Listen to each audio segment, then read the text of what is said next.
hey, Alexa, play Fly Me to the Moon. It's more fun when Stell does it, because then it actually plays it, and then she has to yell at it. Shut up! Is that good?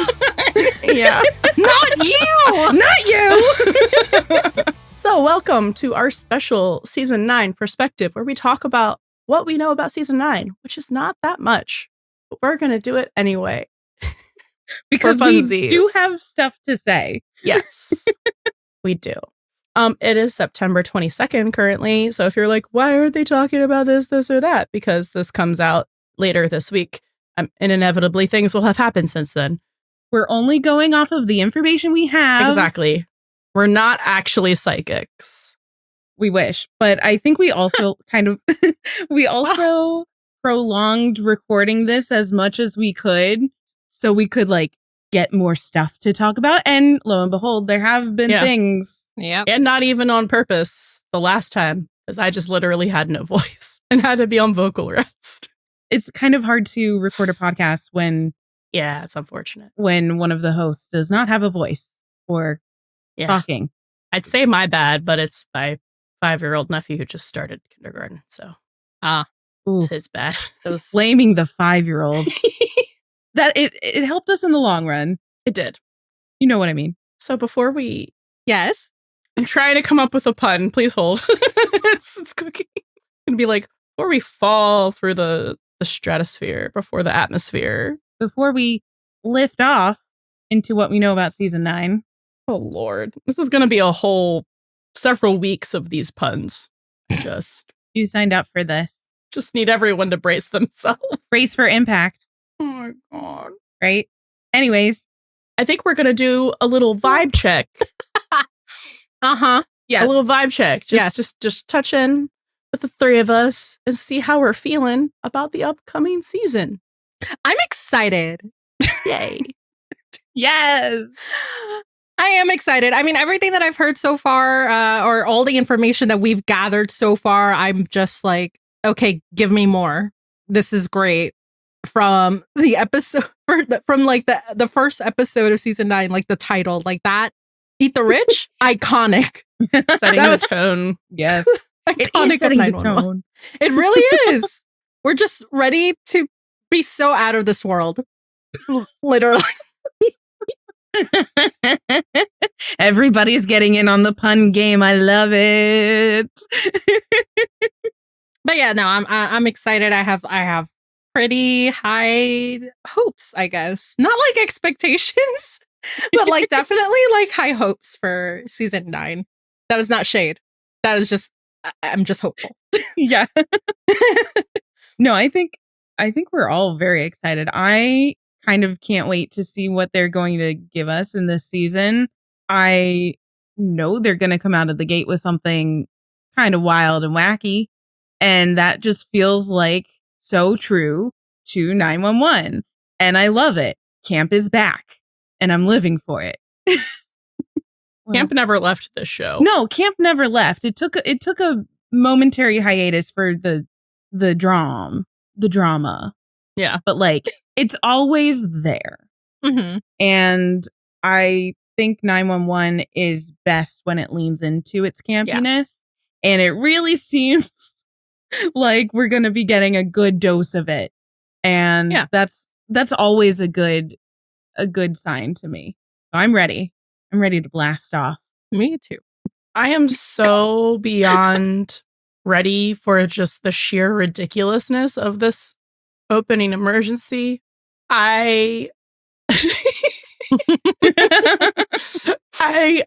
fear for what Season 10 will bring, because we had to up the ante from the bee into the Athena landing a plane emergency to man getting eaten by whale leads to space. Somehow, yes. I don't know where we go from there. The center of the earth, hell. Where are we going? I know, because we're always so used to purgatory. We're used to supernatural, upping the ante, with the big bad and the opening thing. It's first they dealt with with demons, and then they were dealing with like heaven and hell, and then like angels and like even then bigger alternate universes. And and it's like, and it's like, how do you get bigger than this? And they've got time to figure it out. I'm excited because I know they can do it. That is both a challenge and a promise. A threat and a promise. Well, I didn't want to say a threat, but yeah, I'm really excited to see just like the theme of Eat the Rich just throughout a 42-minute episode and how that is going to manifest itself in multiple ways. Cathartic. Yeah. I just think it is a great way to set the tone for the season. I don't know, everything that we have seen from behind the scenes just looks like good and silly goofy. Except for like the memorial stuff, which I'm sure is going to be sad. Yeah. But we're only going to have brief sadness followed by man getting eaten by whale. You can't cry about your dead dad if there's a billionaire and a whale's stomach, okay? Those are the rules. Cry me an ocean? I guess. I don't know. That wow. That promo with let's talk about the promo, huh? That promo that like the entire world has seen, which like I think even more than with B-NATO. It's breached containment in a viral capacity. And I know like last year's B-NATO trailer, which I think they played during the Emmys last year. So it got like big numbers. I don't know that they had as big of a TV spot for this promo for season 9, but it has gone viral, which is exactly what they wanted. So smart. Kudos to the marketing evil genius. Yeah, but let's talk about it because it is first. I cannot. I don't know what she said. I'm just imagining the trailer in my head, and all I could see is Maddie running for office. Yes. Maddie for president. And then that one shot of like the space debris coming down onto Santa Monica Pier. And like I remember the comments being like, are they going to face an Avengers level threat? And I'm just like, God, what's next? Thanos? Snap. I mean, crazy.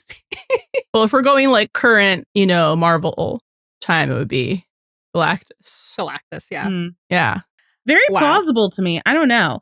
But it's just Johnny Storm, guys. Don't worry about it. But this promo, which I will say is a teaser, it's not an actual trailer because it doesn't use any footage from the episodes. No. They're not using that CGI, have them on green screen with lines that aren't even on a page. Like they're just being told the lines and saying them. No, I'm fairly certain while they were on a soundstage one day, a PA was just like, hey, can I steal you for a sec? Like they're on The Bachelor or something. And like, just like set them in front of a green screen. Look into the distance. Just like, everyone take cover. Be concerned. And look upward, look confused and concerned. And then they green screened all of the space debris coming down, which is behind them. Yeah. Also, so they're not actually even looking at it, which I think is hilarious. And then slapped that filter on, which I kind of love. It's giving Armageddon, and it is like it is a vibe. I know this promo is like controversial or divisive. I love it. I love it too. It's great. I love how obviously very CGI it is, and I don't think there's any AI involved because that is like quintessential. This promo is so within 911's like brand aesthetics. Yeah, it is quintessential. Like this is coming from the show that put out in the first season the posters with the guy hanging off the roller coaster, right? It's always been very Photoshop, very CGI, a little like almost like Uncanny Valley real for the promo stuff. Yeah. And I think it's great. It has such a like eye-catching aesthetic to it that it begs you to pay attention. I think it's so fun. Yeah. And like, it's not supposed to look realistic. It's supposed to be kind of exactly like, and it has everyone real. talking about it who doesn't even watch the show, which is expanding the free promotion. And but it now has they people think it's going, a cop show. well, we have to they'll tell learn. them. We They'll have to learn. correct them. But it has people going, this looks so weird or bad. I have to watch it.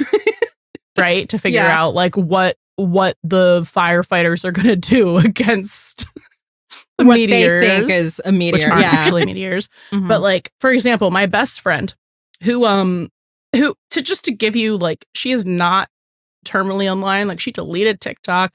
So all she sees is Instagram, which is like super behind the times. And she doesn't watch a lot of like cable. Like she rewatches Flavor of Love on DVD a lot. Golden Girls. Adorable. Yes. So I was texting her about the Taylor Swift movie release, like behind the scenes stuff. You know. Yeah. And she interrupted this conversation in the middle of it to go, what the fuck is the 911 trailer? And then I like ignored it because I was like trying to figure out when we were going to go see the Taylor Swift thing. And then she like made us circle back. Like that's how she's invested. How focused she was. Yeah, she was. Now she has seen like one or two. She's seen 3 episodes from the beginning, from the first episode, from the first. But it's season. not like it was like no truly on her radar, other than when you sat her down and said like, "Here, watch this." So she goes, "So 911 is this season starting off with Armageddon or what? I just saw the promo online, I think yesterday." And then I said, "A billionaire is getting eaten by a whale, and somehow that's getting us to we think a SpaceX crash or satellite debris. Angela Bassett is gonna be in space, we think." And she said, "Girl, what the fuck? I need to get caught up." So, and she's on episode 3. She's on episode 3 of season 1. Oh, and she's like, "I need to get caught up to current season to watch." Girl, there's like 2 weeks. Get a watch it. She's not. No, but it's inspiring her to watch more of the show. Yeah, I think it's so fun to see all of the people on TikTok being just like, "What is this?" The people recreating the trailer. It's so funny. Promo. That one 911 promo for some reason. And Alex Warren did it. Yes. Because they used his song in the promo, which I kind of think like it's just such a funny mashup because it's out of the ordinary as the song, which is like a really like lovely love song, but it's like out of the ordinary, like out of this world. And it's a little like, like a weird mashup because it's so like end of days visually. It's so funny because it's like not the kind of music that 911 chooses like most of the time. I just marked it as a win because I was like, this is a Buddy song. It's like a clear Buddy song. But the streets seem to be divided because some people are like, this is this like weirdly religious song. And I'm like, it's the way someone described it to me was, this is a Jesus is my boyfriend song. So anyways, so I mean, I think it's like a very smart decision for them to use like a very popular high charting song in this promo because it's also it is pretty viral. Yeah, that's part of what helped it get so viral because everybody knows that song. Yes, so it catches your attention like audibly, and then it catches your attention visually because of weird CGI stuff. I thought, I'm not gonna lie, I thought the beats were fine. Like I thought they were on point. Yeah. It's fine. It is a perfect promo in the way that all promos are kind of just like nothing burgers. Yeah. But get you interested. And it does its job so well. So like the fact that everybody's talking about it and the fact that it is so divisive, I guess, it's perfect. Mm-hmm. Good job. Yeah. People aren't roasting it as much as they were roasting the bees. Which is also hilarious. Like, well, yeah, there were like bees. People weren't talking about the CGI as much. For B-NATO, they were just talking about the concept of B-NATO. Yeah. Which, like, to be fair, does take center stage in the B-NATO trailer. Whereas with the season 9 promo, it's less obvious what the threat is. So Yeah. then people don't really focus on the concept, but the actual like production of it. So I think that's like a difference between the two. But I just love seeing, you know, locals chiming in on like, what is this? And we're just like, Well, the comments are Just wait. the comments are hilarious. Our little weeboo show. it's our Somehow Weeaboo this leads to show. Angela Bassett being in space, probably Yeah, tune landing in. a spaceship. Because who else would? She's got to land all of the forms of aircraft. All the forms of any travel. And she's running out of them now. Get her in a hot air balloon, a blimp. Plane, spaceship, probably. Are they going to put her in a submarine next? Oh no, probably. I mean, they have to invent teleportation for her to be able to do it. So I'm just waiting for like that Star Trek 911 crossover, okay? Oh, Like, God. beam me up, Athena. All right. Anyway, Let's move on to the things we actually know. So again, because we're just working off of the information that we have, I'm sure there will be more released in the next like 2 weeks that will shed more light and more specifics. There have been a couple articles that have come out from, I think there were a few from Entertainment Weekly, a couple, one from Deadline, TV Line, just a couple little things, you know, just sprinkling in some of the pre-season press articles. So we have a couple quotes from Tim about like just like the general vibes of where we're going to pick up in season 9. So he said in an Entertainment Weekly article that it was important for us that this didn't become 911, the season of perpetual mourning, but it is kind of 911, the season of perpetual grappling. I think that's an important distinction.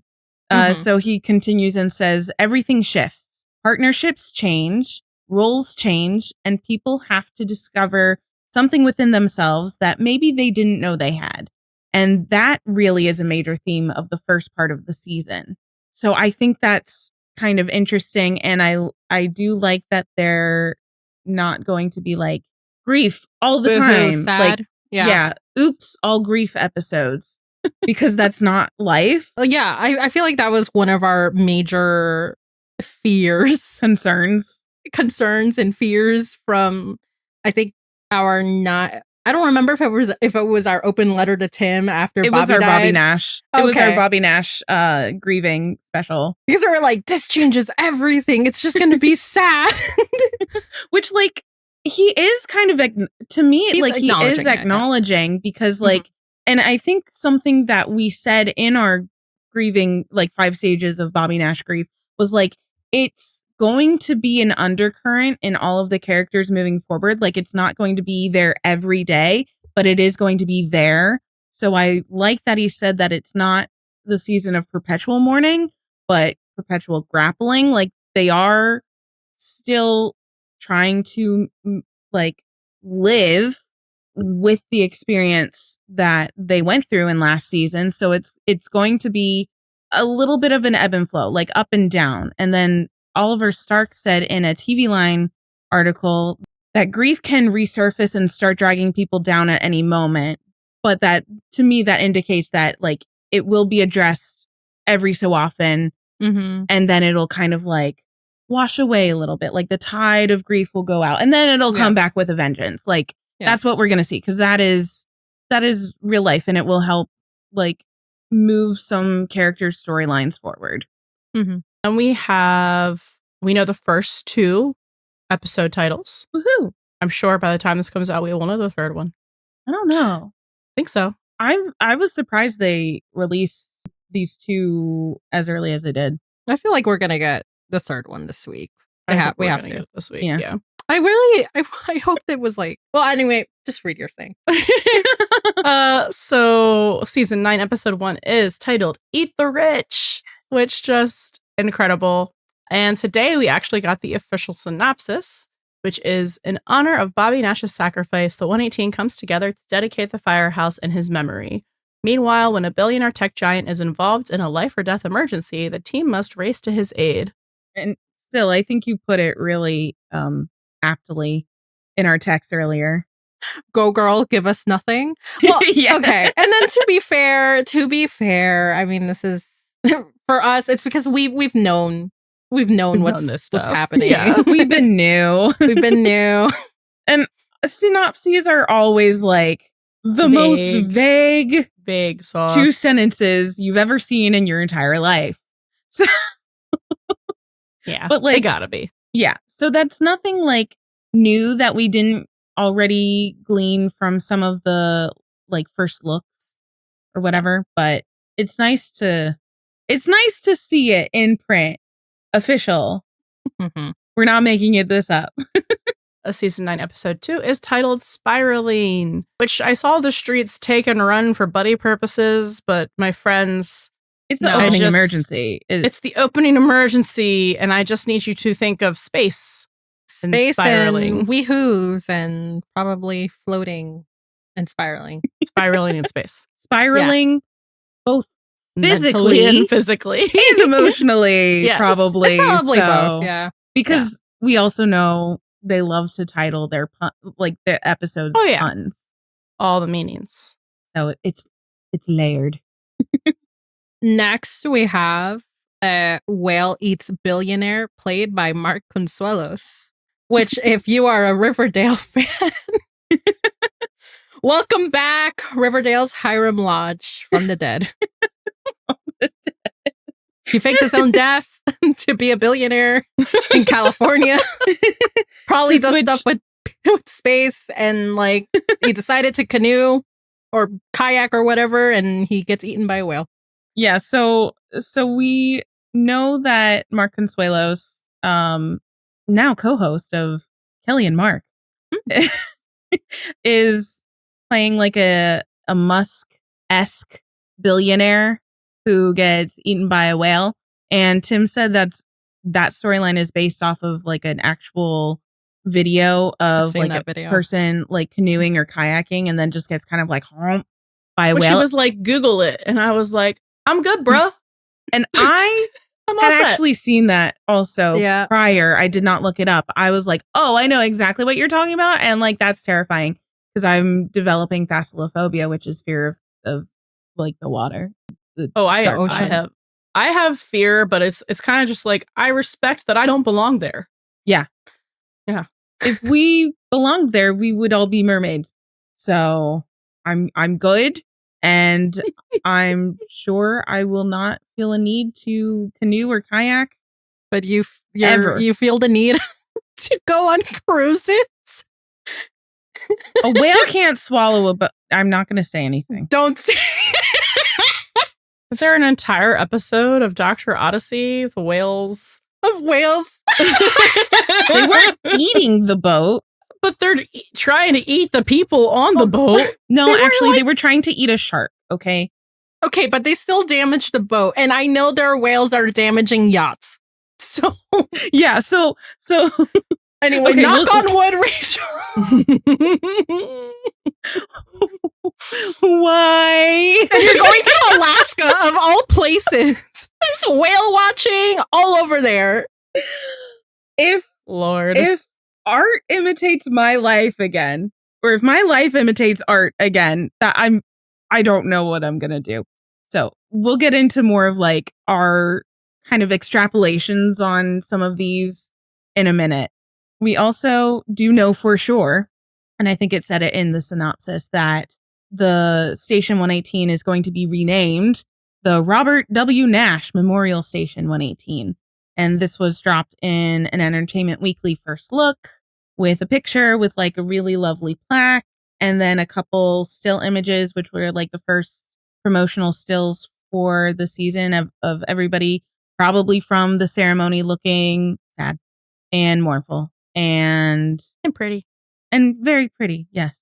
So I think they're probably going to like put that in the first episode so we can kind of like, okay, close chapter, continue.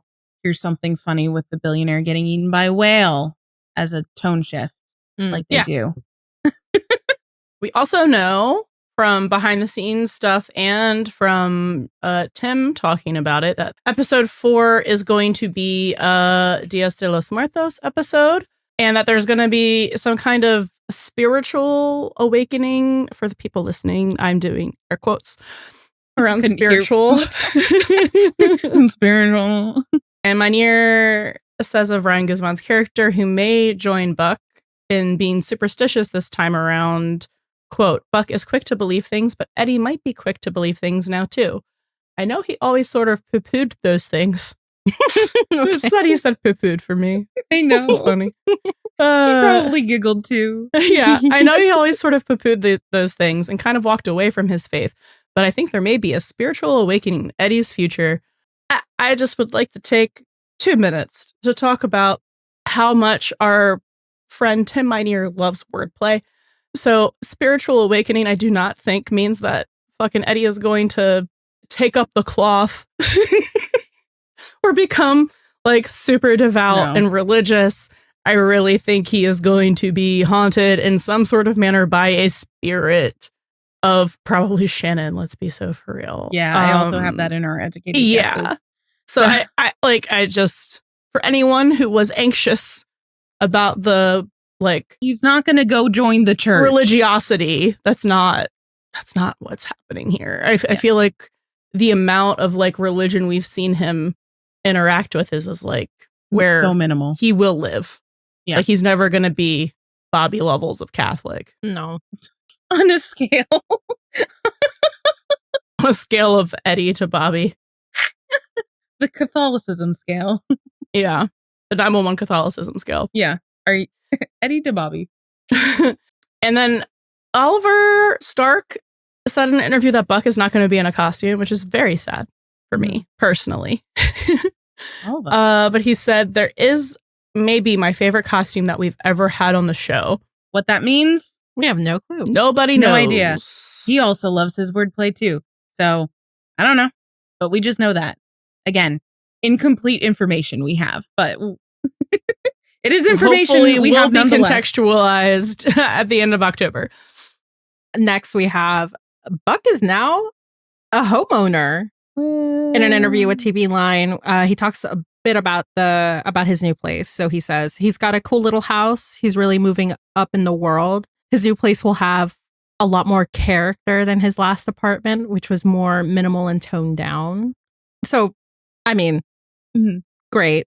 So he finally got a house. Nobody roommates. Sad. I mean, I expected it as soon as I saw the behind the scenes, and I was like, the blue couch is back. And I was just like, okay. From the last episode of season 8. The season finale when they had him looking for places and then everyone spent the whole summer. Oh, I was talking about being like buddy roommates. Yeah. I was like, guys, you gotta it's not happening. Gotta let it go. Yeah. Sorry, guys. I won't let it go in my heart, but like would love to see it. I mean, you gotta let it go in canon. Like go to AO3 for sure. Yeah. But like, oh yeah, there's lots of that. Yeah, we will have time for buddy roommates eventually. So I think we will be redeemed in that area later on. Yeah. Speaking of buddy roommates, yeah, they do mention Eddie and Christopher and how they will have bonding moments. And Oliver says those two are very important relationships, so to speak. And I know for sure that there will be some of that coming up as we move forward. So yay. So to speak. So interesting of you to say, Oliver. That wordplay. I don't. Mm-hmm. He just be doing that. This is Tim Mynheer's spiritual son. Yeah. I think they sit down and compare notes with each other like every week. Oh, yeah. Whenever they do interviews, I just imagine them like texting each other like before or after. Like I said, blah blah blah blah. Like, oh my god, that's pretty good. Spiritual awakening. Well, I said, oh my god, wait, can I steal that next time? Like eyebrow emoji. Yeah. The only emoji he uses. Well, yeah. I'm excited that we're gonna get more Buck, Eddie, and Christopher moments because I mean we haven't been starved. We've been kind of starved. Yeah. The desert. Parched. All right. So I think we can go into our what we can probably expect section. So like our educated guesses. This is like a little more like not as verified, but there are little things, mostly like from behind the scenes that we've kind of gotten previews of, and just kind of like our safe extrapolations, I think. So let's see, for the opening emergency, we did see a picture from behind the scenes. So a cast or crew member posted on socials, and it was a picture of the slate for what looks to be 901. That's what it looked like, it said on there. And on the slate where it says like the episode, it also says like the scenes that they're filming, but we don't know what that is. And it has the cinematographer and the director. So it looked like 901 is very likely directed by Jennifer Lynch. And I think it looked like the director of cinematography was Andrew Mitchell, who came on board last season. And I think we're all pretty familiar with Jennifer Lynch's work with 911 because she directed Hen Begins, Chimney Begins, Bobby Begins Again. So all of the season 2 begins. She directed Kids Today, which was the season 3 premiere, 301. What's Next, which was the 318, the season 3 finale, and Voices in season 8. So that was 810 most recently. She's got banger episodes. She really does. I mean, she's a great director. I'm kind of excited to see her team up with Andrew Mitchell, if that is who is doing this episode, because we really liked his style of cinematography last year. I think it'll be really cool. And, you know, Jennifer Lynch does a lot of like some of those big heavy hitter episodes. She's done a season opener before. So she knows how to make it big.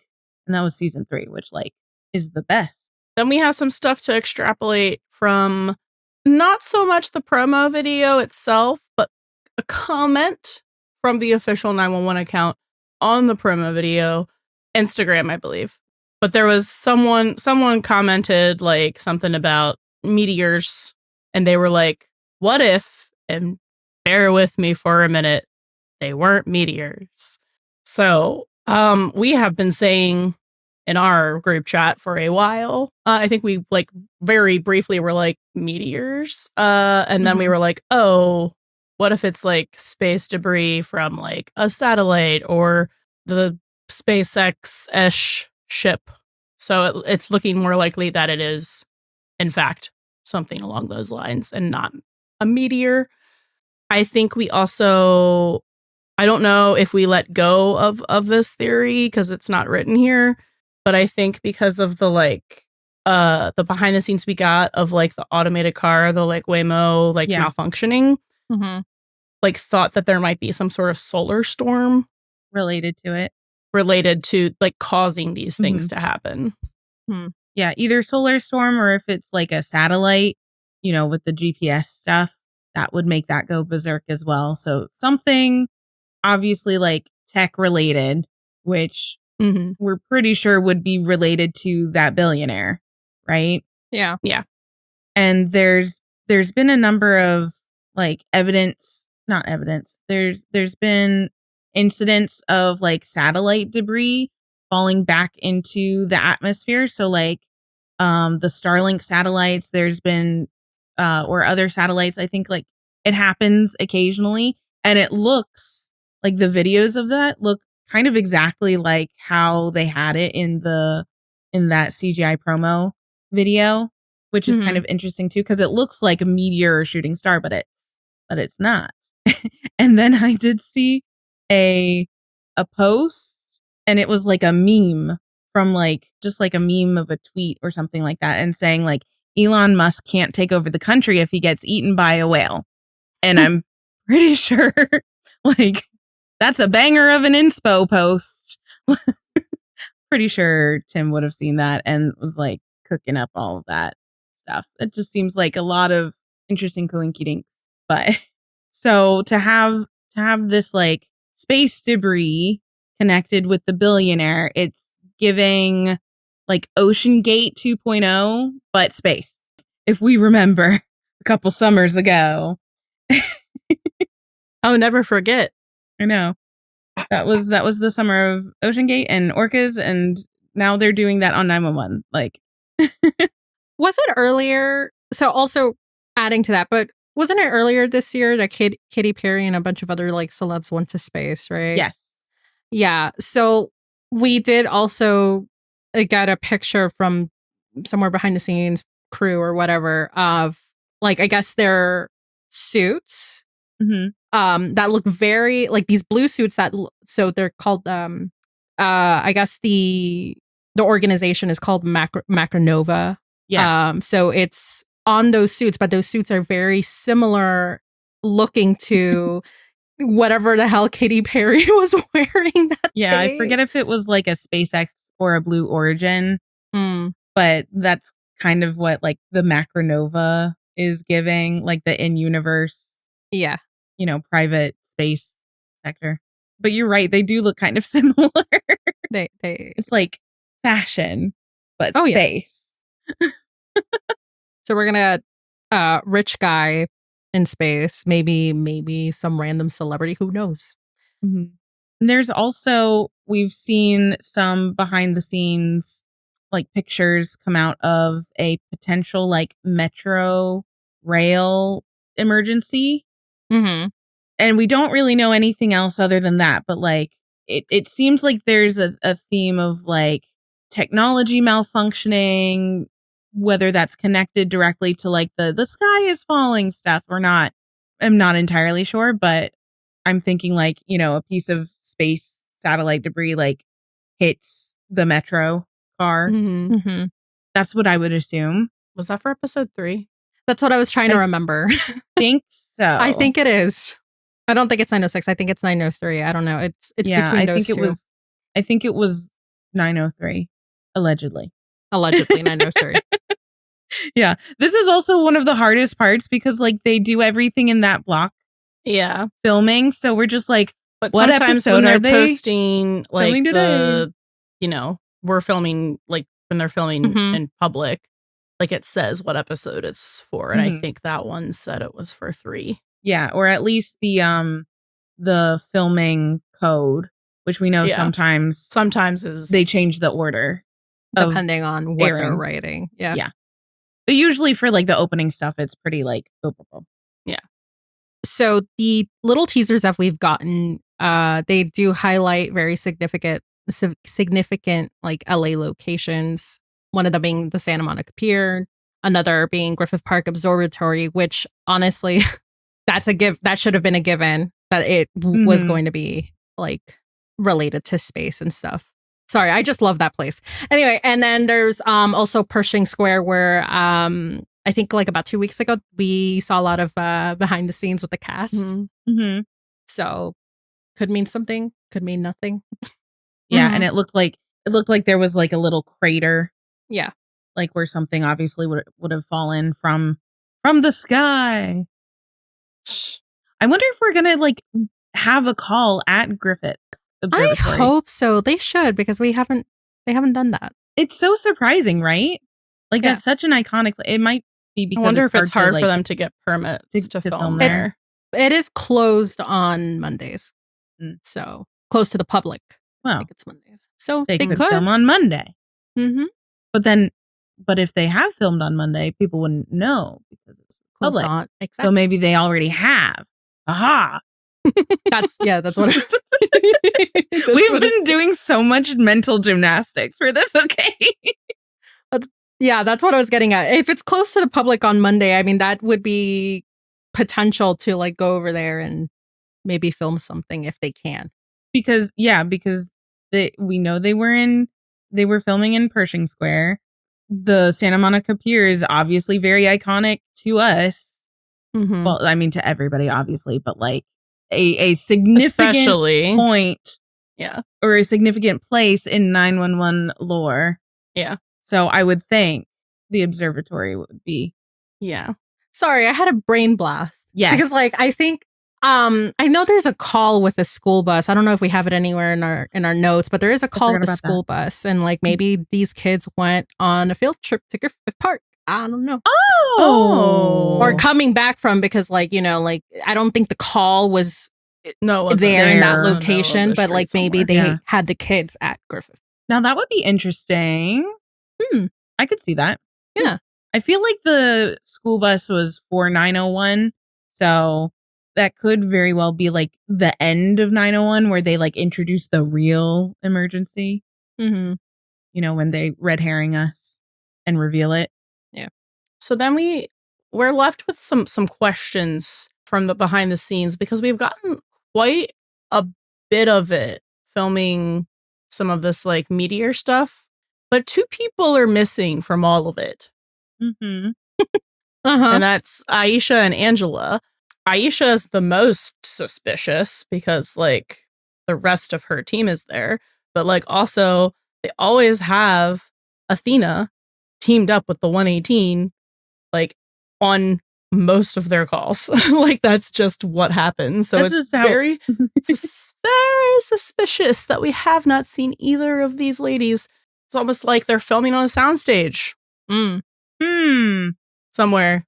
That's what it's giving. In space. In space. Listen, with Aisha, we know, not Aisha, yes. I'm sorry, with Athena, we know for sure. Yes. Because Tim. Right. Well, Ryan. Oh, and Ryan. Oh, yeah. I forgot about him. So Tim in one of the articles alluded to like, what are we going to have Athena land next? And it's like, right. Well, yeah. But then Ryan. I think this was the end of summer. ABC the summer soiree. Yeah. Was just like, we just got tired of Earth, so like we're up in space and like gotta spoiling. Have Athena land other things. Like and then he's like, I wish I could tell you more. And I'm like, bro, you just said so much. You just said so much, but okay. The Athena was kind of like a given from these 2 instances, and then we did get a behind the scenes picture, or actually video for Ryan's birthday. For wishing for Ryan's birthday. The scene of the crime. Exactly. It's his fault again. Where she's wearing her like very fuzzy robe that she wears on set, but underneath you can kind of peek the fit of those Macronova suits. Mm-hmm. So I love her for trying to keep that under wraps. Yeah. Less. Trying. But yeah, we just kind of deduced from them both not being there, and like if there's an emergency in space, some people have to be in space.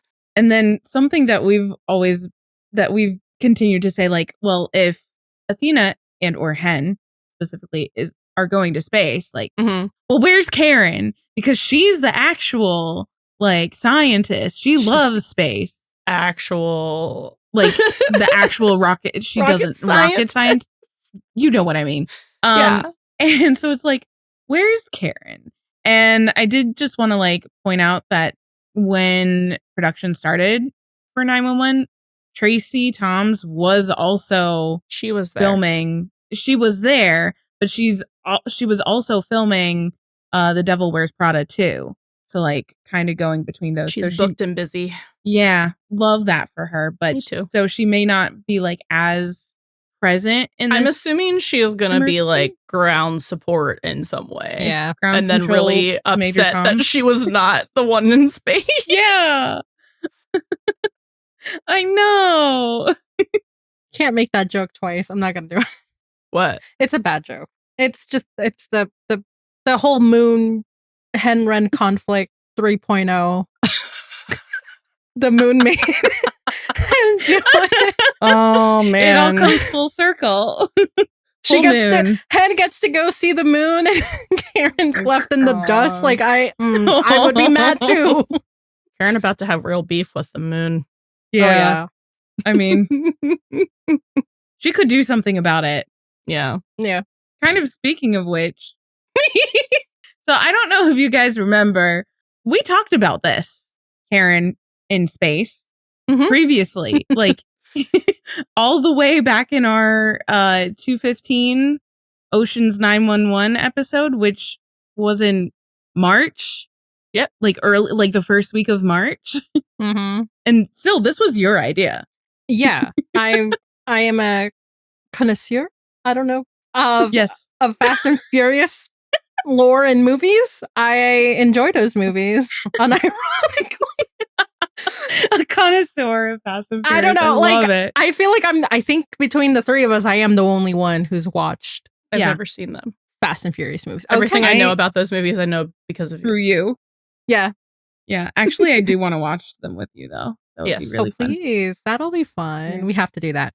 Yes. But yeah, no, listen. And it's so funny because, okay, one of the comments on one of those, one of the teasers that came out, I did see someone say, so is 911, is this the Fast and, I forgot how they said the Fast and Furious of network TV? The Fast and Furious like of network TV or something like that. Yeah. And I was like, wow, they get it. Because it kind of is. Yeah. It kind of is because like they're being... It's about family. It's about family. And then you've got like these crazy out of pocket like situations that they put everyone through, like tsunami, Binado, the plane. And I was just like shooting the shit over here. And I was just like, yeah, so the fire engine in space, Karen can do it. They're gonna go to space. Did it? If Fast and Furious can do it, so can 911. Karen can get the engine up there. Yeah. She can get a fire engine up in space. And we were like, they have, like, Karen has the resources to do that. And then she has the tools. She has the technology. Well, let's just throw a fire truck into space. Yeah. Tim was like, bet, except not the fire engine. You know what? Close enough. Close enough. So you're all welcome. Yeah. We manifested that for you. For us, too. This was for us. Specifically. Oh, yeah. And I was like trying to remember which two characters were in space. And it's Tyrese Gibson, I think, and Ludacris that are in space. So it's just hilarious. So if Athena and Hen or Aisha and Angela can channel those vibes, I think it'll be funny. Oh my God. It's so prime for like camp. Just high camp. I'm sure it'll be serious, but I think they'll just laugh. It'll be serious / funny because like the plane is also funny. Yeah, it is. Like she's just horrified, ridiculous, but she's saying hilarious things. I have a desperate request that I will get into later. But but yeah, I think when we first got kind of wind about like something involving space, we were like, wait a second, what? Didn't we talk about this on an episode? And so we were like scrolling past, like through retweeted that promo, our TikTok and our Instagram, and it was like, we have to find it. And it was way back in March. So crazy. Are we prophets? What are we? Are we 3 for 3 now? I don't. What's the other 3 for 3? I don't even remember. Abby. There's Abby. Oh yeah, Abby. Tapeworm. Tapeworm being queer coded. Tapeworm mention. In space now. Yeah. In space. Yeah. We're just racking up the wins, I guess. Also, well, I guess, 3 or 4, because if you look at when our plot device episode came out, which is about, everything up through episode 6 or 7 of season 8, because it came out during the hiatus between 8A and 8B. Yeah, that came out in late February. And then you look at 8/11. Very soon after. I'm just saying. We have sight. We see the vision. Or our Bluetooth is very well connected with Mr. Maybe. Yeah. Which is also a terrifying thought, actually. Concept.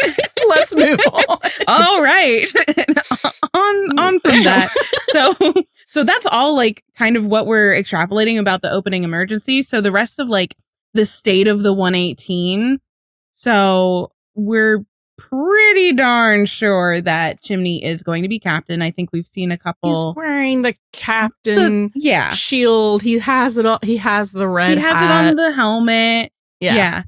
I don't know if that's going to be a permanent thing or not. So it's, And I know Hannah and Sil really want Captain Eddie. We need the people yearn for Captain Eddie. One day. For so many reasons. One day we will. But the biggest one being take all of Bobby's screen time and give it to Eddie. Which would also make us happy. Yeah. It'll be a fun concept. Yeah. I would love to explore that at some point. That would be really fun. I think he'd be a really good captain. Mm-hmm. And also, Hen can't be captain because she's stuck in space. So, like, Chimney would have to be interim captain anyway. Sandra Bullock. I know. Listen, after whatever's going to happen in these next 3 opening episodes, I'm pretty sure she's going to be like, I'm good, man. No, that's all you. Which you know would be fair. Just like, just enjoy time on Earth. Yeah. She's going to want to feel very grounded when she comes back. Yes, there you go. Kissing the ground as she lands. Like, thank God. I was like, are we going to get a kissing the ground or like clapping when the plane lands? No, that's too white people shit. Like, but the other people there. Oh, the other people. Okay. Yes. Then, especially if they're like celebrities, maybe. Yeah. Definitely. Oh, that's happening. All right, and then we'll also see. We know we're going to see Harry because Corinne and Elijah, who play May and Harry, have been upgraded to series regulars. So we're going to see a lot more Harry, and it looks like from the behind the scenes that Harry was on like maybe some kind of a ride along with the 118. Street clothes, so he's in street clothes. Along. Yeah. So he's probably going to be involved with the LAFD in some It's either way. like a planned ride along or he was in some sort of incident and they just adopted him on their venture. Yeah, because his mom is in space. Yes. Probably. Allegedly. We don't know for certain. So we're thinking maybe Harry might go follow into in his stepdad's footsteps. Yeah. Thinking like a season finale of him like graduating like from the academy. Do we know how long the academy is? We've debated this before. It's either like 8 months to a year, something like that. Okay. Yeah. Hold on. It's 5 months. Okay. As of 10 years ago. So I don't know if it's updated, but I'm looking at paperwork from 10 years ago. Oh. This is 5 months. Start of academy, graduation, and start of probation. Okay, so it's like a year and a half all together. Okay, so it'd be like a little long, but anyways, I have that in our wildest dreams and theories and stuff, so we can address that a little more there. And then a little bit of what we're kind of like educated guessing or educated wishes. I don't know if these are wishes for you. It's a wish for me with the Dia de Muertos episode with Eddie's spiritual awakening. And I know in my bones that Tim, I heart Devin Kelly Minear is going to bring Shannon back to literally this time haunt Eddie's narrative, because man loves an excuse to bring back Devin Kelly. And you know what? I cannot blame him for that. I love when she pops up. I won't even be mad about it if it actually resolves what the arc was supposed to do with the doppelganger. Yeah, with Vertigo. That would be like the perfect bookend to that. Yeah. I feel like. Still is just sitting there contemplating, oh my God, we have to go through this again. But I mean, you guys know I guess I don't know what section. I guess it was like my fanfic that I wrote. Like I said, I don't have to see her. I don't want to see her or need to see her. I just won't be mad about it if it does what it needs to do. Look, if it does what it needs to do, or if it's like not, I don't. She shows up and is like, "Boo, you're gay." Yeah, like that. I'd actually kind of be like, well, this was stupid. Actually, I'm not gonna. They wouldn't do it quite as heavy-handed as that, but no, I don't know. I'm kind of like, I don't want to see her, but if it's for specific reasons, sure. Yeah. Like, that's my diplomatic answer. Like, this is not my theory of what I hope they will do. This is me saying this is a very likely scenario because we know he loves to bring her back whenever he gets an opportunity to. And this is like kind of paving a perfect path for that. So, you know, looking at past data and past data, just past comments. Yeah, I'm crunching the what numbers. What would it take for Eddie to believe in the woo-woo exactly stuff? The woo-woo on the wee-woo show. Yeah. It would take a lot. So that's what I think is very possible to happen. If it doesn't, that'll be fine. If it does, that'll be fine. I'm just saying it's like likely. Tim, Prepare listen thyself. to me. Listen to me. Listen to me. We'll get it because Still had a fantastic idea, and we'll get to that in a little bit. Yeah, I think. You're like, listen to me about this episode that's already filmed. I know, but we had this idea, or still had this idea. Listen, the Bluetooth works. Yeah, the Bluetooth works. Connect. Damn, the Bluetooth worked yesterday, actually, but we'll get to that later. Yes, and then we also kind of know or can make an educated guess that 904 is most likely directed by Keith Tripler. And we know this because he posted on his stories on Instagram. It was like a picture of him like at a table with like miniature cars. Yeah, like spec papers and little Hot Wheels and an orange or a clementine or something like that. And it looked like they were trying to do the street blocking for the pumpkin emergency that we actually didn't talk about yet. The pumpkin that is terrorizing the streets of LA. I think that's the only hold on. I'll finish this and then I'll get to that. So most likely he will be directing that episode, and we're connecting it to the Halloween episode because there was a giant pumpkin, inflatable pumpkin, rolling around the streets of LA. And what a day that was. That was one of the best days on Twitter we've had in a long, long time. Everybody was connected for 12 hours while a giant inflatable pumpkin was just like do down the Los Angeles streets. And I think this is the only like behind the scenes that we've seen Athena on location. She shows up and she tasers the inflatable pumpkin.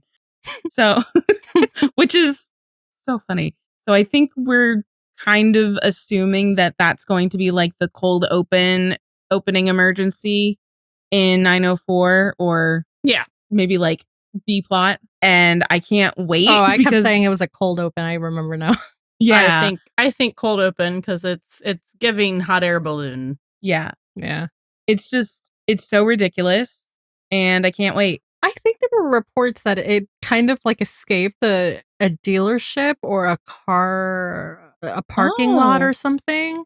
And then it just, it started off, it originated from there, and then it's just like rolling down the streets of LA. Athena stops it, tasers, done. The end. It died. Yeah. And that's one of those things that like, I don't mind having that spoiled because that just is so funny and ridiculous. It's so great. Like, see this happen in real time. I love hee hee ha ha moments. Same. We deserve it. All right.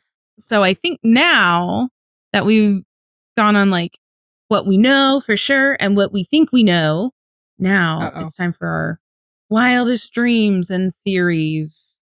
So things that are not necessarily based on anything, but vibes. But vibes and maybe like a little bit of something, but like unsubstantiated. It's not really a theory. I think we all know if we go back and watch 817, Don't Drink the Water, which we all know is a phenomenal episode. I mean, there was a lot of references to change, and I think it just really goes hand in hand with what Tim said in the please help me, which publication was it? I think that was Entertainment Weekly. And with what Tim said in the Entertainment Weekly article. And TV Line article. Because, yeah, like everyone in the 118 is going to go through some sort of change and some sort of like path. forward. If they don't use changes, I know. Use that. What are they doing? Did they use it before or no? I feel like they have used it. I feel before. like they have too. Yeah, but they can use it. They've used stuff multiple times. They've used needle drops multiple times. It's fine. Which also, if I could just brief tangent and we'll get back. Like, if you're gonna go David Bowie, like you might as well just make it a theme, and also like Ground Control to Major Tom. What's the titles? Space Oddity. Space Oddity, and the other one that we were talking about that would be better. Which one did I say? Pink Floyd? Yes. Wish You Were Here? Yeah. Yeah. I think so. Yeah. But I think it would be funny if they went like a David Bowie theme. Anyways, sorry. Continue. No, that's pretty much it. Like that was my little tidbit. But but 817 really was, I think, a really good setup for season 9. I have some very important questions. Like, where is Gina? Why is Gina? Why is Gina? Who is Gina? Where is Gina? I'll do you one better. How is Gina? How is Gina? So we know from a behind the scenes picture of a trailer, there's going to be, and some other things because they're building a set of a home for someone named Gina. But the reason we think that this character has like some kind of significance to the DIAZ family in particular and isn't just like a random emergency is because the character's name was listed on the trailer, Abuela and Peppa. And the wardrobe that we saw looks a little old lady-esque. It's either like hippy dippy or hippy dippy, super crunchy, or granny. So yeah, I don't know. We just we all took that and ran with theories about like there was this storyline like rumored to happen for season 7 with Abuela, where she had like a big secret. If you remember episode 6 of season 7, how Abuela was just randomly there for the Madney wedding. For the Madney wedding. Even though she doesn't live there anymore. As far as we know. As far as because we haven't actually like seen her in season 8 either. Oh, we didn't talk about this part either. Why are you back? I just hope she Abuela, where you been, loca? Sorry, we'll get to that. In Texas, so sad. We'll get to that. I'll add up. We'll forgive it if she's like back in LA though. But yeah, so this character Gina, I don't know. We're all just like, who is she? Is this someone related? Not like actually related, but like story-wise related to the DIAZ clan. And like, what does that mean? We just don't know. We don't know. We do know, presumably, that she will be involved in an emergency of some kind because like they built a set for her house, which I'm assuming means that she's either going to be recurring for at least a couple episodes or there's an emergency at her house. To the Abuela part of it. I just want to know what was the DIAZ family drama that happened over the summer or during the several 3-month hiatus. I don't know how long the time skip is. But yeah, like what's the tea? I want to know what's up because I know Peppa, my girl Peppa, she's not happy with her brother stealing her mama. So and then stealing her favorite nephew. And great nephew. Like no, she's not. She's it's a lot of contempt there, I guess. Warranted. And we know we're gonna see more of Abuela and Peppa in season 9, which I think unanimously we all love. Yes. Like, thank you so much. Thank you for listening to me. The Bluetooth was connected the whole time. I need more Peppa. No, seriously, like when she showed up in 817, I was just like, ma'am? I don't remember what episode it was, or maybe it wasn't an episode and we were just going crazy, but it was the whole trying to figure out who the fuck was going to be captain at the end of season 8. And we were like, what if it's what if it's Peppa? That must have been one of our late night calls. Peppa and Athena. Go captain. Oh yeah. And we were like, actually, yes. Girls get shit done. Yeah. Anyway. I think this one's just a request, but please give baby Robert Nash Han a nickname. Nash. Preferably. Nash. He can't be Bobby, obviously. No. He can't be Robbie. Robert. I He still can't like be Robbie. He can't be Robbie because we have Robbie. Unpopular opinion. I still like Robbie. I like Robbie too, but it would get confusing. It's too confusing with Robbie. Why would the baby be with Robbie? No, if people are just talking about the baby. And Robbie's like, huh? I think that'd be a funny joke. Actually, that would be hilarious. It's like, no, my nephew. No, my son. Not you. Oh no. Not you, Robbie. Oh, poor Robbie. He's gonna get like that he's gonna be in that same situation where it was like Buck and Bobby was like Buck and Eddie, and he's like, it's Robbie. Can't escape. No, he can't. The unfortunate forever. Yeah. Yeah, so the baby needs a nickname. Mm-hmm. Mm-hmm. That's more of a request. I have another request specifically relating to our opening emergency. I need Angela Bassett to say the line, Houston, we have a problem. I just need it. That's all. It's the perfect opportunity. I think she would deliver it with her typical Angela Bassett aplomb. And I can hear it in my head already. Right? Just like her cadence of that. Like, I'm not going to try to do that because that would be awful. But like, I can hear it in my head and I just need it in front of my eyes to complete it because I know she would like eat that line and it would be so funny and like campy. That's my formal request. And regarding the opening emergency, I know we kind of touched on this earlier, but we're like, especially with the episode 2 title, Spiraling. It's spiraling, yes. And we know Mr. Minear loves to base his opening emergencies off of movies, oftentimes like 60s and 70s disaster movies. But we're like, okay, what if he took like some inspiration from Gravity with Sandra Bullock? You know, because she's the one like spinning, that one where she's spinning in space. Yeah. But we also found a movie called Marooned, which was made in 1969. And it's about American astronauts are stranded in space on their return journey from a new space station when malfunctioning rocket boosters bring the craft to a halt. And then with them drifting in orbit, facing death from declining oxygen levels in the shuttle, the NASA director mobilizes a launch for a rescue mission, but a hurricane headed for the launch site may ensure the astronauts' demise. And I have said, like, we've never seen a hurricane. I think I'll wait for season 10 for a hurricane. Yeah. But it just like that sparked like some similar, like some similarities for us, right? So especially with like the idea of an Ocean Gate 2.0, but space. And that's why they would need Athena and Hen being a paramedic to help them and stuff.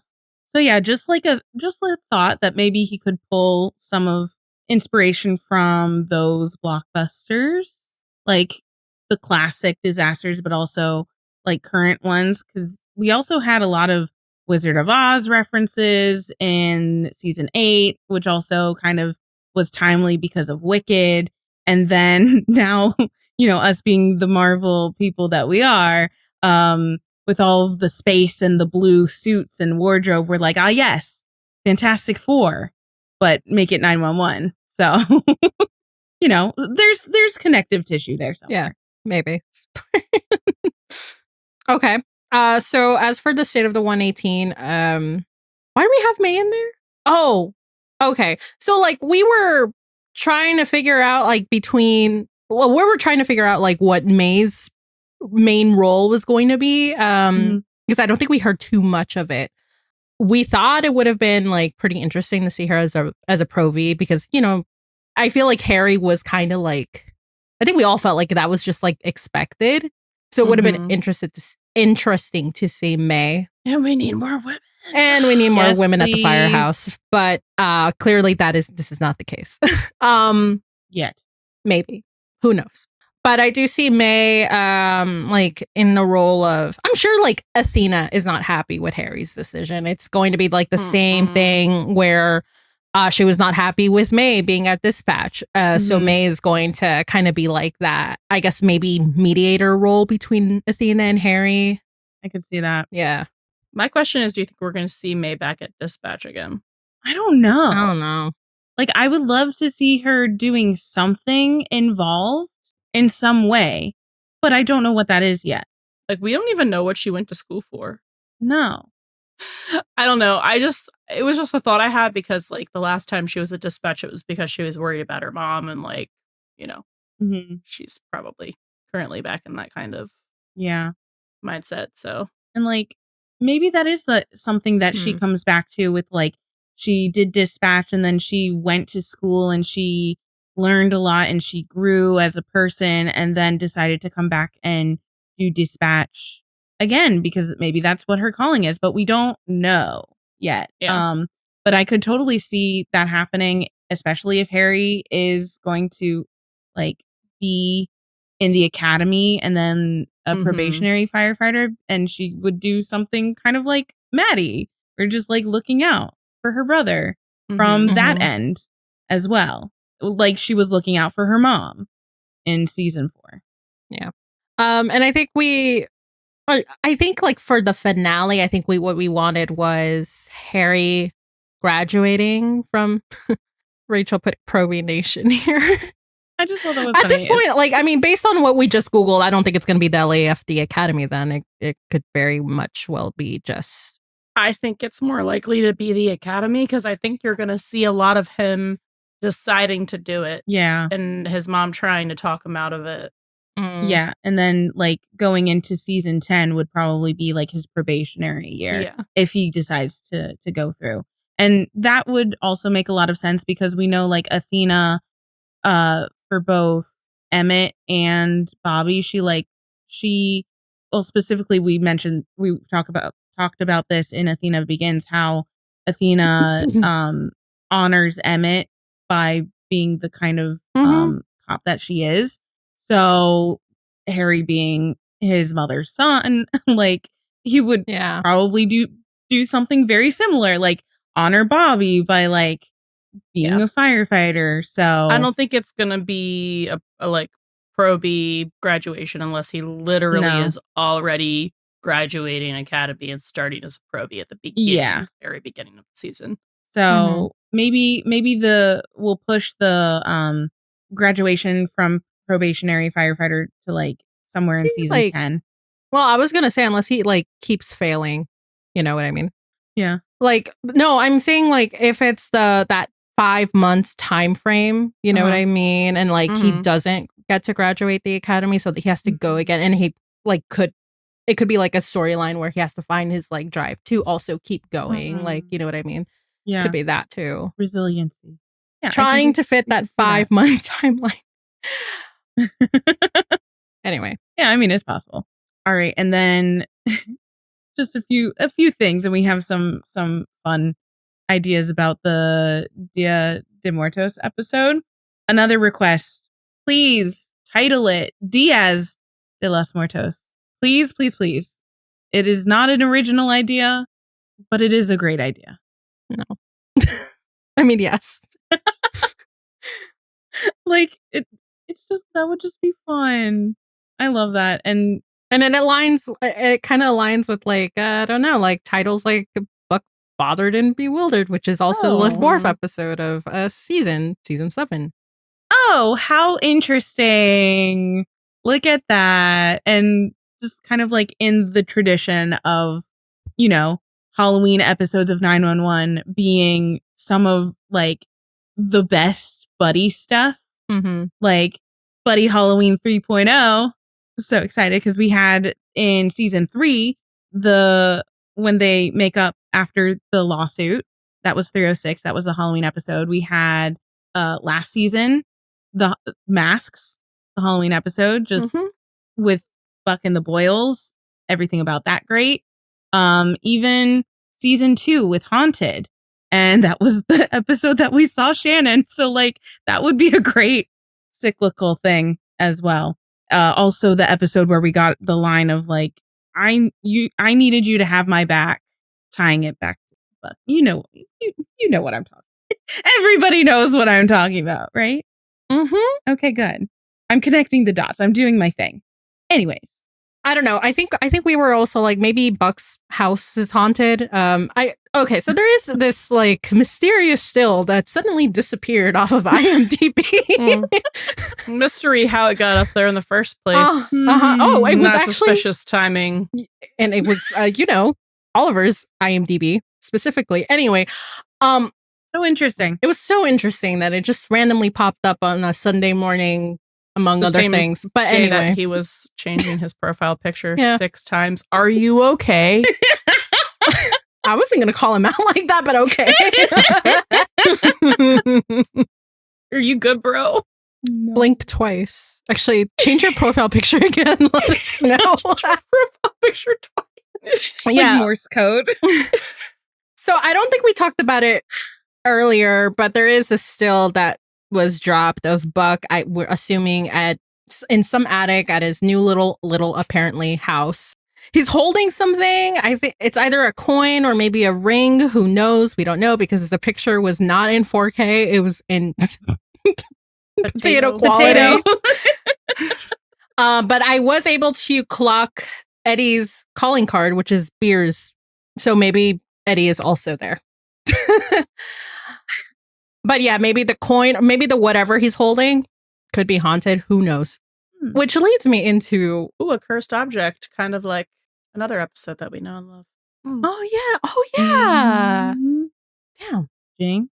No, it's the one with Felisa. Yeah, that one's cursed. Oh, that one's called cursed. I don't remember. All of those Jinx cursed masks are written by Taylor Wong.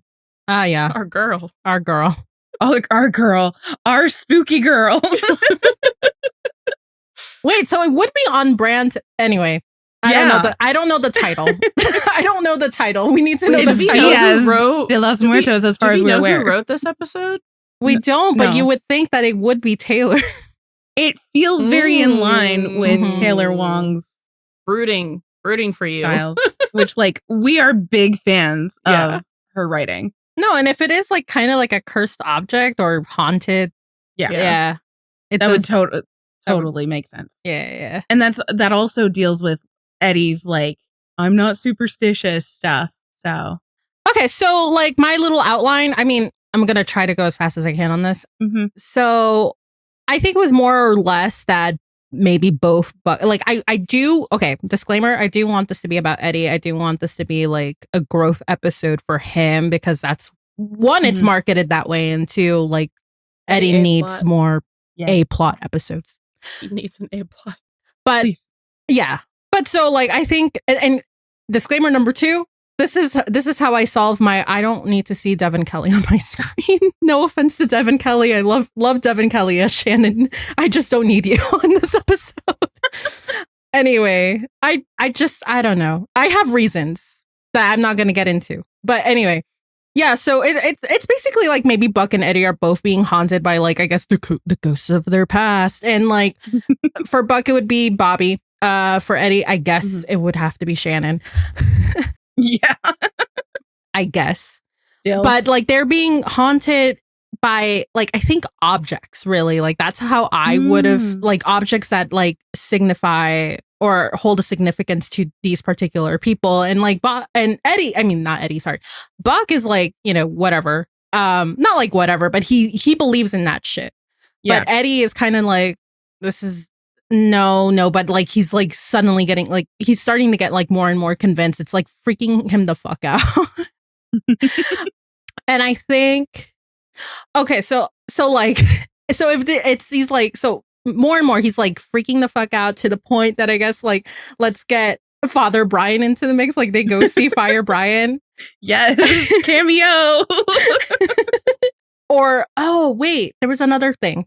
I think that was kind of like I was bouncing off your idea and I was like, what if they are both seeing Father Brian and he starts saying stuff to them that, because I really liked your idea where it's like we don't actually see Bobby, the vision of Bobby or or Shannon. Kim. Wow, Shannon. Oh, no. The other one. The OG. But like instead of objects, it's they're both seeing Father Brian, and he's saying things to them that Bobby and or Shannon said to them. And then you could still, if Tim really wanted to have one or both of them do cameos, or it could either be flashbacks to things that we've seen them said in the show, or scenes that maybe we haven't seen. But so it's like they'd be haunted by like words that these people did say to them. And that's how via a priest or random people, like, you know, out on calls, like at the grocery store or whatever. Like, and people just keep saying stuff that eerily, you know, like, Bobby and Shannon said to them, and it's freaking them the fuck out.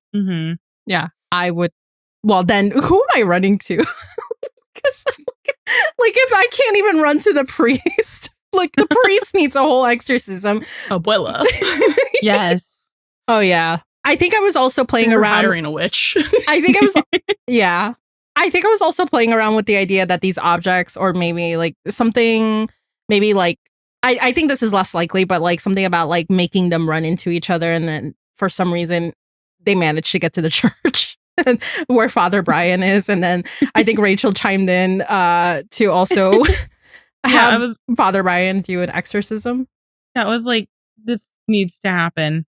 Yeah, and Buck the would world's absolutely most reluctant exorcism. It's like, no, but okay, if it'll make you feel better, I guess. Probably, but I think that would just be really fun.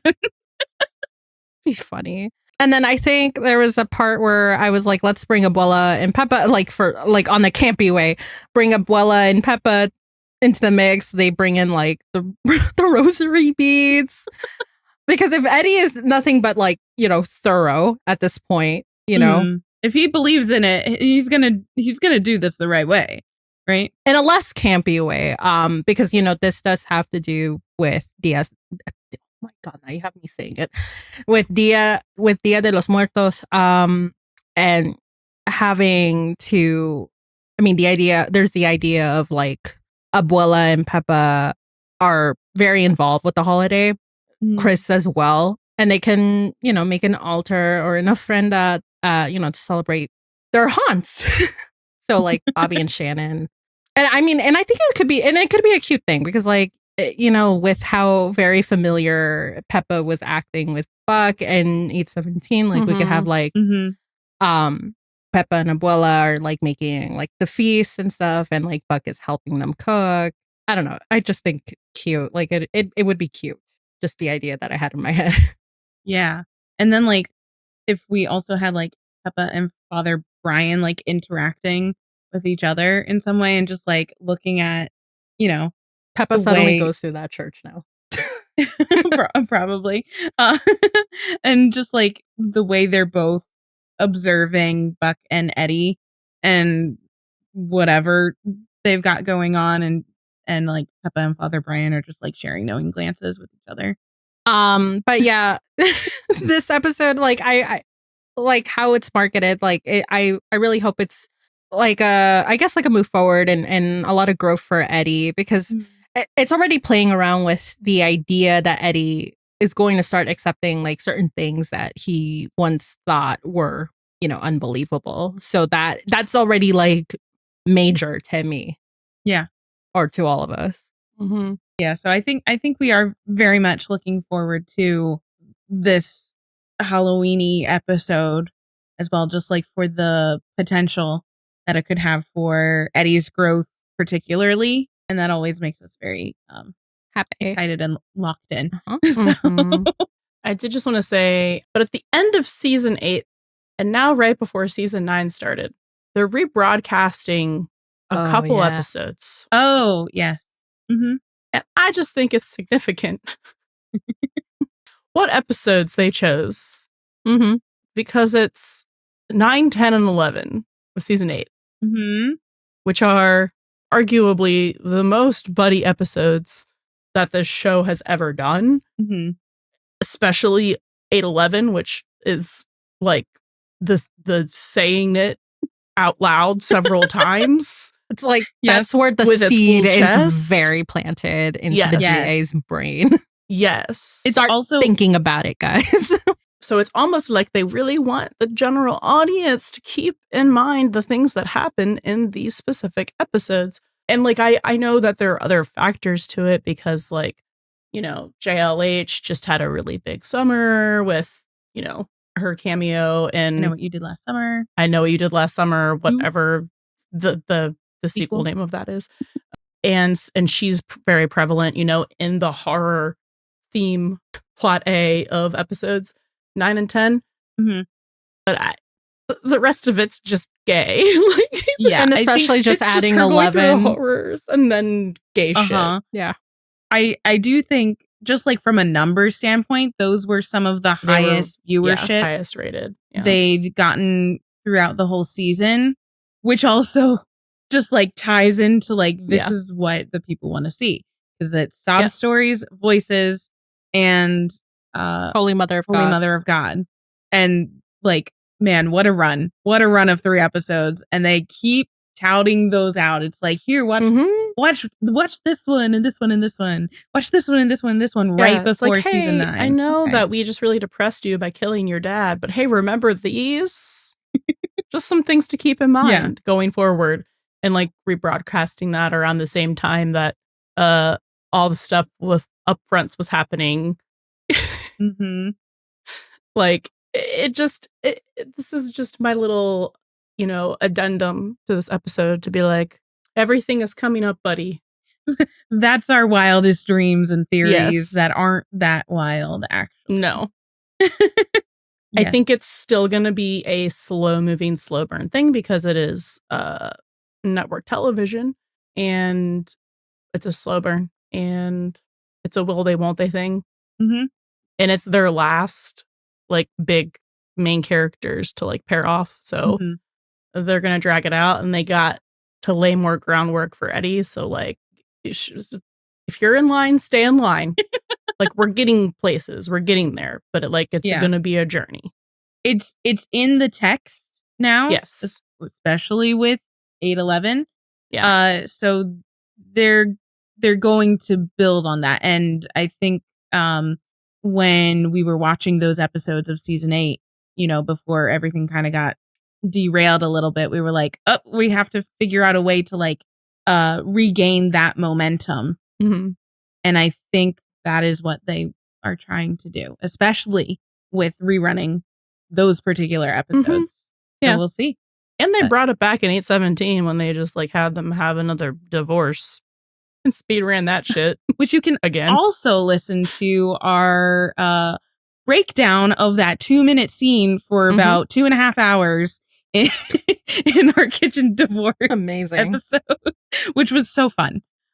Was fun. Yeah. We could have so- talked longer about that, to We be quite could honest have. with you. We put a limit on ourselves. So all in all, I think we're very excited about season 9. And I Yes. love that what we know for sure is not a lot. I'm so Same. ready to keep be it that way. pleasantly I'm begging. surprised. I know. Keep the spoilers on the down low. We like to think about things and we like to predict things more than we like to actually know them. Speak for yourself. The anxiety. Like, I can't. It's like, for me, it's kind of like, I'll think about it for a little bit and then I'm just like, I cannot. It's a delicate balance. It's, yeah, I have to find balance or else I cannot. God. Because like sometimes we can get a little like nugget of like something that we know is pretty for sure. And that will spawn like so many little ideas in our heads. And then you get none of the ideas that you had in your head. But it's fun. It's not fun when a character dies. No, but that's not happening. Remember, don't watch season 9 of 911. But if you do, Take a buddy with you. Thank you for listening to the Buddy System Podcast. Can't get enough of the buddies? Subscribe to our Patreon for access to our Discord community, full reaction videos, and even more exclusive content. and if you really want to make our day, leave a 5-star review on Spotify or Apple Podcasts. please come yap with us on your favorite social media platform. We're at Buddie System Pod everywhere. That's BUDDIE System Pod. Catch you next time. And don't forget, Bring a buddy with you.